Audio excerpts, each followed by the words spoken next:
Good morning. What date is it today? The 2nd of December. Tuesday 2nd of December. And Lanark Loch. Just having a wee walk round the dog before we walk with the dog. Before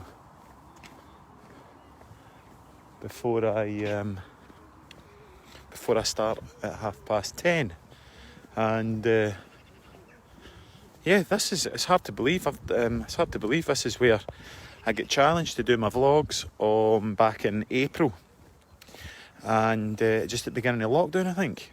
March, April, May, June, July, August, September, October, November, December. Goodness, it's been a while. So lots have changed since then, and so we vlog this morning, just a wee note, sharing some thoughts about compensation. And why I started to think about compensation was because I'd done my back in. I'd done my back in last weekend, and I was bent double through the week. And it was only at the weekend I started taking some magnesium, which I found must have relaxed the muscles or something like that, and made it a wee bit easier. But this morning I managed to get an appointment, so that was like 8-9 days of suffering, doubled over in pain, and it wasn't nice. But anyway, long and the short of it was, once you get on that bench with somebody that knows what they're doing, and they actually then first thing they say is, you've got one leg's about an inch shorter than the other leg. That means that there's some tension in your pelvis, something going on up in there, and then how your body's compensated for it in that way. That's how you've been slanting over to the right, etc, etc. And very quickly, when the person started working on different areas in my body, and we were talking about how the body compensates for an injury. So although I was feeling it in my back, and then I started feeling it in my shoulders, as well, how the body starts to overcompensate. We had a conversation about, somebody that might have broke their ankle when they were 7 years old, and never really got it set right or seen to properly, how the body over time has started to go to another point. And working with clients that have got extreme neck pain and things like that, real pain in the neck, that would be extreme neck pain, but it's actually a compensation that's coming off the ankle. So how the body keeps score, this ingenious piece of kit that we walk about with every day, and don't really treat it that kindly. I certainly don't treat my body that well. I bash it about quite a bit. But that was a follow-on thought from conversations last week around about obsessive compulsive disorder, or alcoholism, or substance or drug use, right? So I was looking at my back as being the problem. My back wasn't the problem. My pelvis was my problem. But the pain that I was having in my back was the protection mechanism against my pelvis, right? So the pain that I had in my back, I'm looking at it as being the problem, but actually what my back was trying to do was be the solution, because it had overcompensated for something that was going on in my pelvis. So if we look at where we're all at, we're looking at alcoholism as the problem. We're looking at drug use as the problem. We're looking at mental health, our mental health issue, as the problem, right? Which, in a way, if it's a problem, immediately that word problem doesn't kind of makes me feel quite tight when somebody says, oh, this is a problem, how are we going to fix this problem? And for me, I don't speak that way. I speak more like a challenge. It's a challenge to me, right? So when something's a challenge, I can look at how I'm going to attack that differently, how I'm going to move towards that, right? So, I've got a problem with X, Y, or Z. I would then procrastinate a lot if I looked at it that way. Whereas when I turn around and say, I've got a challenge coming up and I've got to do X, Y, and Z. So training for a marathon, or training for getting up, doing 3 or 4 Monroes, or training to walk 35 mile in a day. You don't just jump into walking 35 mile in a day. You break it down into small incremental steps.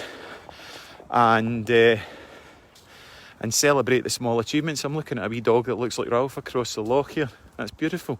Anyway, so alcohol and drug use and current position that we're in on the map that might present that that's a problem. What if we changed our thinking? What if we looked at that from another angle and we looked at what we've got going on is actually the body or mind's or heart's attempt to rectify the undercurrent challenge. So drug or alcohol use, trauma. Now, everyone's had trauma, and not all people that have had trauma become addicts. But 100% in my experience, every addict has been traumatised, right? So trauma, again, it's bringing awareness. I put a wee snippet on my website, rosshislop.com, about trauma and how I view it. I'm not saying it's right, it's just how my head sees it. And if you can read it that way and think, oh, you know, that's maybe a helpful way to look at it, great. I'm not saying I've got scientific research. I certainly don't have a PhD in studying trauma, but that's just the way I view it.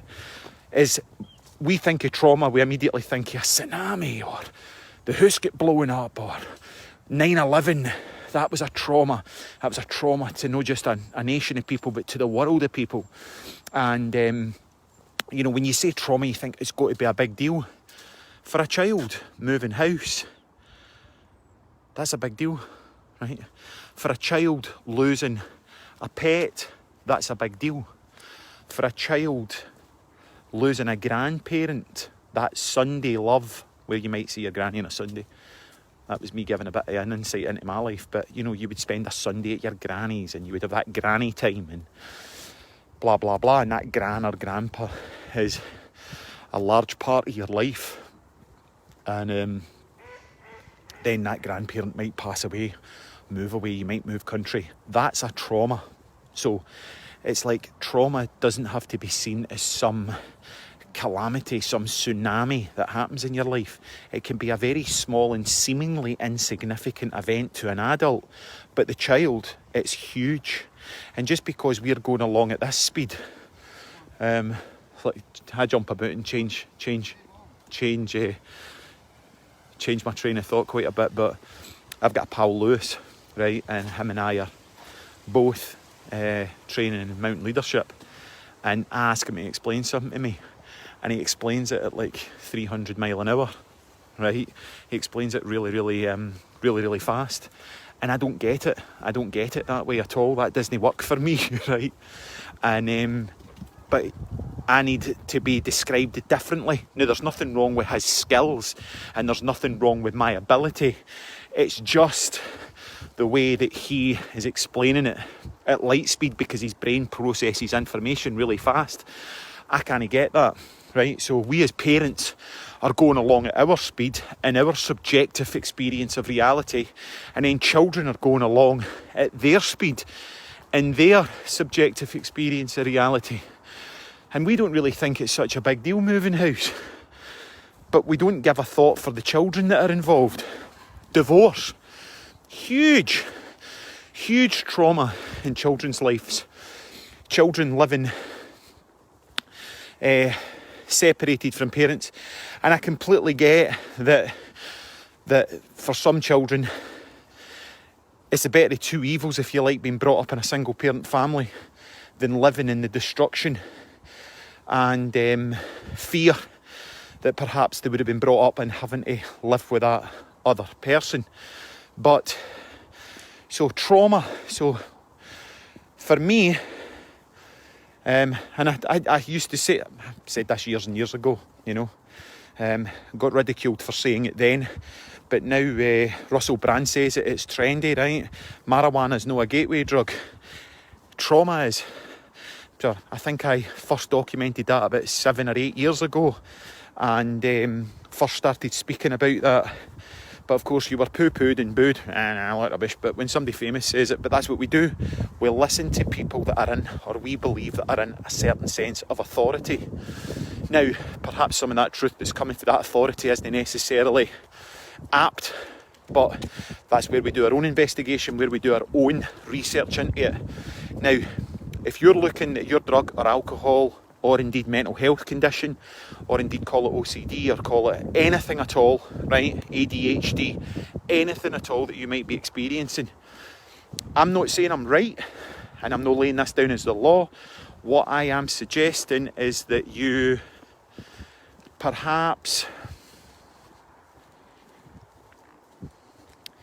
indulge yourself the time, the thought, that to think about maybe what's going on for you. How you doing, sir? You doing alright? How many times you going round today? Good on you. This old guy on his bike, he just flies round the loch. It's awesome, love it.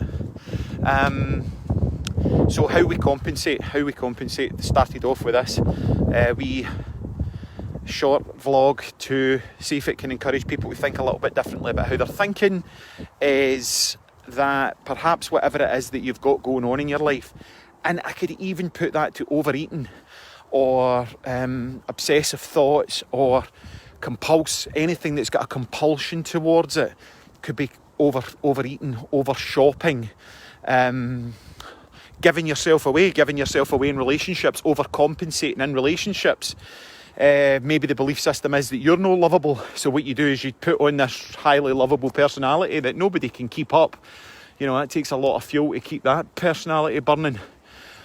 And so whatever it is that you're in the clutches of, I'm not saying I'm right, it's just, should we have a bigger conversation about this? Should we look at it perhaps a little bit differently around about the symptoms that you're experiencing, that you're seeing as the problem, is actually the mind and body's solution to the deeper cause. Don't like that word deeper either, because really there's nothing can be measurable. It's the beginning and the end, it's all the same.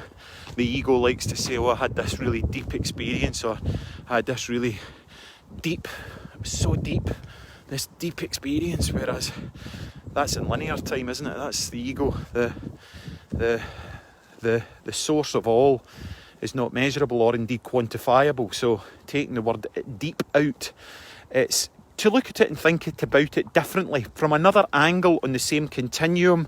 Look around and go, okay, why am I experiencing this right now? Why am I doing this, right? There's an emotional wound where I feel vulnerable that's going on underneath the surface. I might never ever know what that is, but I've got a pain. I felt neglected. I felt where I wasn't loved. I felt where I wasn't, looked after. I felt where I wasn't cared for. I felt where I wasn't met. I felt where I wasn't heard. Whatever that might be, perhaps that's rooted in there somewhere, and the body's attempting to compensate and the mind's attempting to compensate for the pain that emotionally it doesn't believe it can deal with or manage. Oh, morning, Lynn. I wasn't even looking at the camera there. I'm just blethering away, right? I'm just having a wee rant this morning again. Got a message for a woman. You know how I said to you, majority of people got a lovely message from a guy this morning, which made it a little bit more easier for me to do this morning. But last night, message came in for a woman. Remember, I spoke about people that have came publicly on, the early wee hours of the morning, and say, Jude, back in Stota, who do you think you are, and all that, and this and that, and then, defriends you, right, to make a statement because they're just in what they're in. Oh, the wife last night, the wife jumped on, have a check out of that, wife jumps in. It's like, wow. But, and then likewise, you get the other side, don't you? You I come out my massage appointment and there was a message for a guy and a friend's request for a guy that I haven't seen for years. And, got a really, really nice message from him. And another message and said, why are you stopping them? Why don't you keep going? Because the guy knows me quite well and says that every time I stop something, I find it quite hard to get back up on the horse. So maybe doing a wee bit during the week and having the weekends off to myself or whatever. I don't know. We'll play that by ear. But I'm taking the dog a walk around the loch. which I don't get to do that often anymore. I walk in other places with them, and this is where I began doing the vlogs, back in March, back in April, and so much has changed in our world since then. A couple of runners. On you go. Hey, How you doing? You doing all right? yeah, good, thanks. Good on you. Wow. You're doing a great thing, and don't stop. Yeah, that's the dude that just came in that kind of gives me a wee bit of a kick up the backside about getting out and getting on with it. So I could be a whole lot shorter. I'm probably not even going to save this one and put it up. I'll probably just delete it after it because I've just been babbling.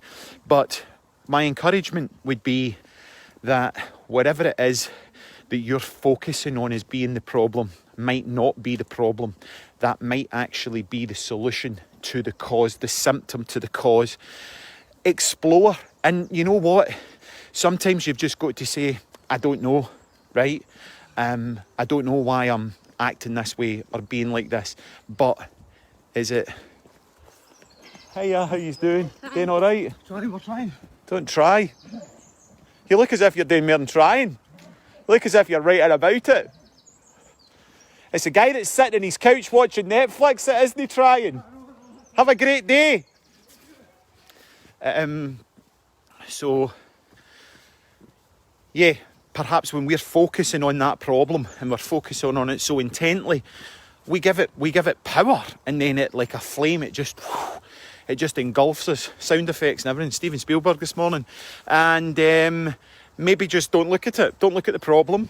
Change your mindset. Change your internal sight of vision. Move your vision to another, perhaps more explorative. You know, the world's deadliest virus, right? The world's deadliest virus. And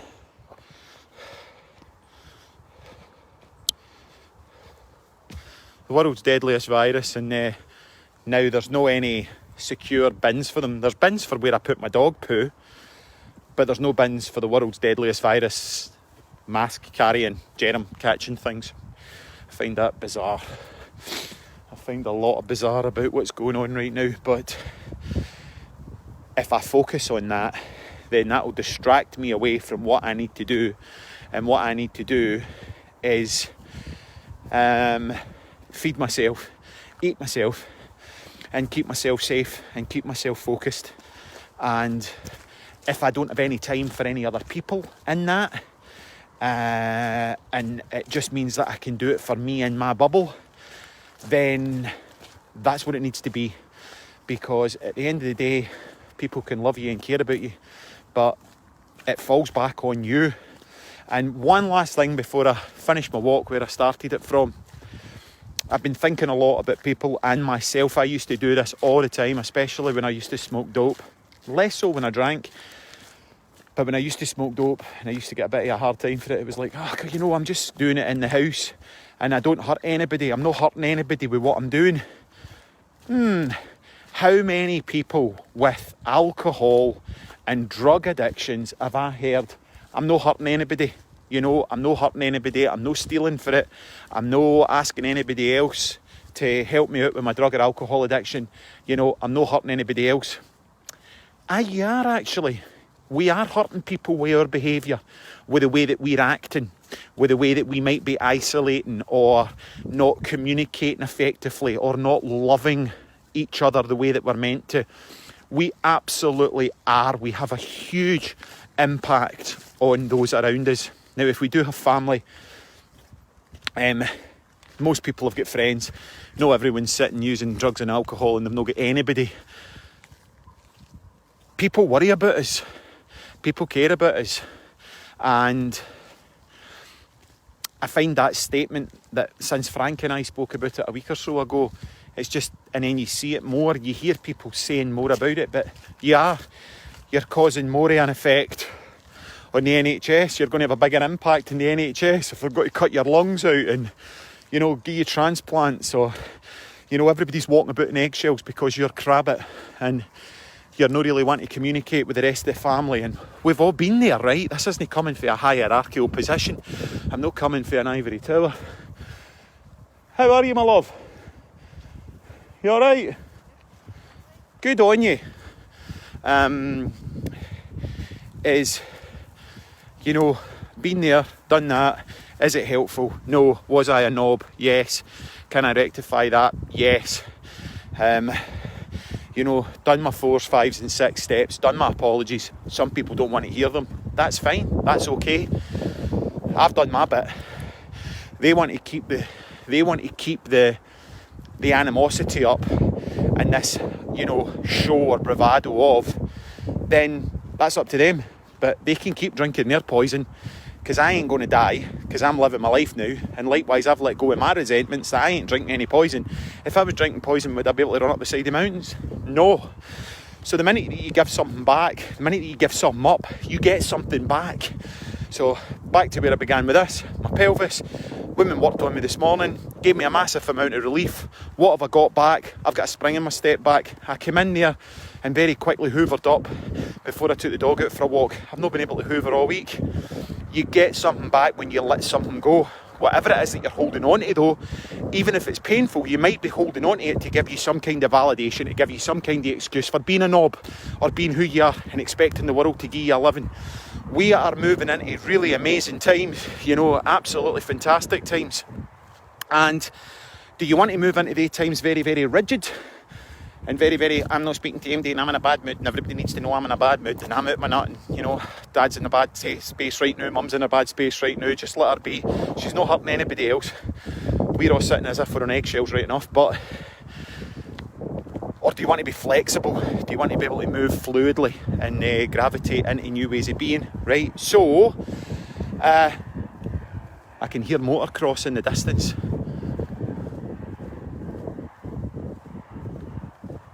There is a hedge cutter or something, or a leaf below. Immediately pricks my ears up. Makes me want to go and do wheelies. But listen, they're just some rambling thoughts. Don't know if I'm going to save this or not. Might just delete it out. It's just a wee message to put out there that perhaps it's easier to not look at the problem and that maybe that problem that you're experiencing is the solution to something that's going on underneath. Let's not look at the problem. Let's stop looking at this negative thing that everybody wants to. You go and see about that drinking. You go and see about this, or you go and see about that, or you go and do this. Right? Let's flip it on its head. Let's flip it totally on its napper here, right? And see if we can look at it from another angle, that maybe that problem has been to protect something that's going on underneath. So have a wee think about that, guys. Hope it's been helpful. As we say, if one person gets a bit of healing out it and then starts to act a wee bit kinder to somebody else, we're all benefiting 100%, and that works if you work it, and I work it because I'm worth it. So keep it rolling. Have a great day. All the best.